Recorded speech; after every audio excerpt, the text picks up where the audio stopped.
everyone, it's Sharana from Pay Your Weights, and today I'm going to be reviewing the Netflix series Sweet Magnolias, which is now streaming on a Netflix platform. The series centers around three women in South Carolina who have known each other since high school as they embark on different journeys surrounding love, career, and family. And so this series is created by Cheryl Anderson and is based on a series of books by Cheryl Woods.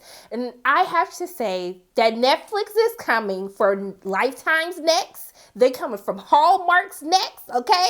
Because when I say this is like my new guilty pleasure, it was 3 o'clock in the morning. I was just like, look, I need to watch something so I can go to sleep. You know, I've been binging Avatar, but I was just like, I need to actually focus on Avatar. So let me just watch something, you know, just to help me sleep.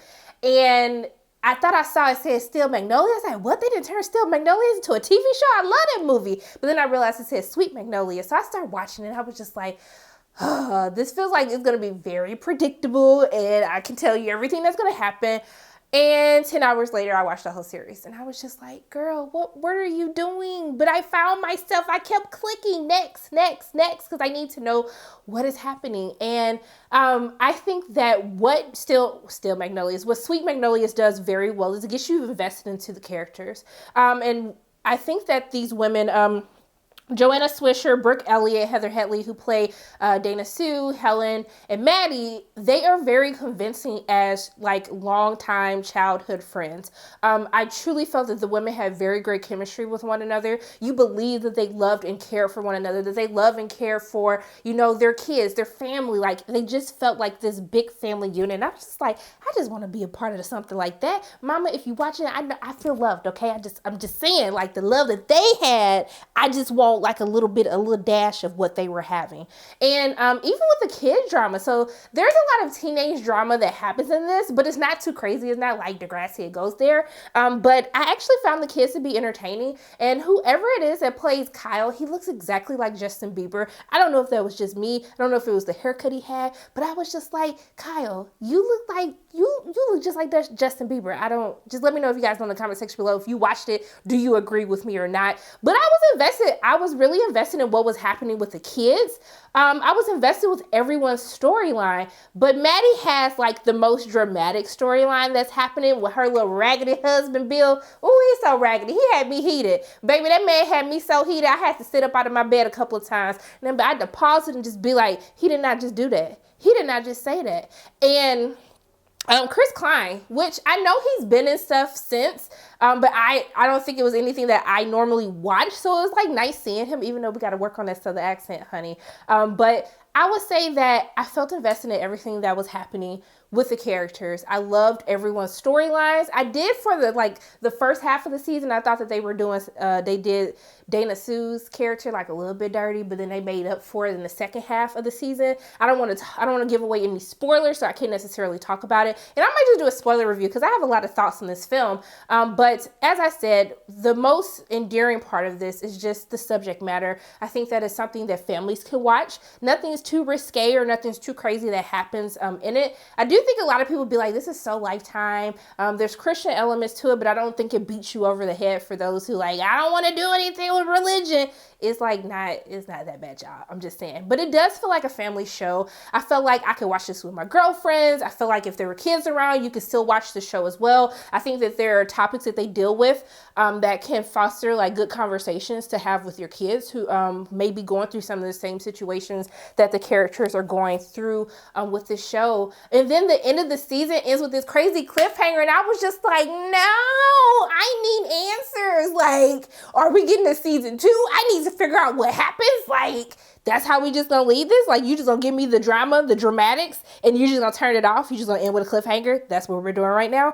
But even though I have a lot of things that I enjoyed about this series, and like before I even get into the negatives of what I didn't like, Heather Headley, her southern accent, I was just like, girl, I love your accent. I didn't love everybody's accent in this series because they're supposed to have these thick southern accents, but I was just like, Heather, I felt hers. I was like, I like yours. I just wanted her character. I just wanted Helen to be my auntie. I was just like, I want you to be my cool auntie so I can wear all your clothes, so I can have all the designer stuff and have all the booze. I'm just saying, that's just me. But even though I had a lot that I loved about this series, you guys, what I didn't like about this series. So there is this relationship with Jamie Lynn Spears, who plays Noreen, and Chris Klein's Bill, okay? When I say I never believed that relationship for a second, it was almost cringeworthy for me to see those two interact with one another. I didn't feel as though they had any chemistry whatsoever. It made it so unbelievable to me. And then also too, like the writing, there is some very cringy dialogue in this series that it was just like, you guys are so lucky that I actually care about these characters and I like this show. Because sometimes I will watch it episodes, I'll be like, why did the character just say that? Like, we couldn't work on the dialogue that we were given. And I think at times that's what makes it come off very cheesy, and it makes it seem like some of these actors are not good actors. But I really just think that it's the dialogue like that is written for them to actually have to say. I think it takes away from the series as a whole. And I hope that if they do get a season 2, which I am totally on board to watch for a season 2, that they just tighten it up with the dialogue, with how some of the things are written, just have things make a little bit more sense, and maybe not as predictable as I knew things were going to necessarily play out. But overall, I had a great time with this. I had a great time looking at Coach Cal. You guys don't know who I'm talking about, but when you see him, you're going to be like, hey, Coach Cal, how you doing? You single? Ready to mingle? I'm just saying. But I had a really great time watching Still Magnolias. I keep saying still. Sweet Magnolias, y'all. Child, Lord.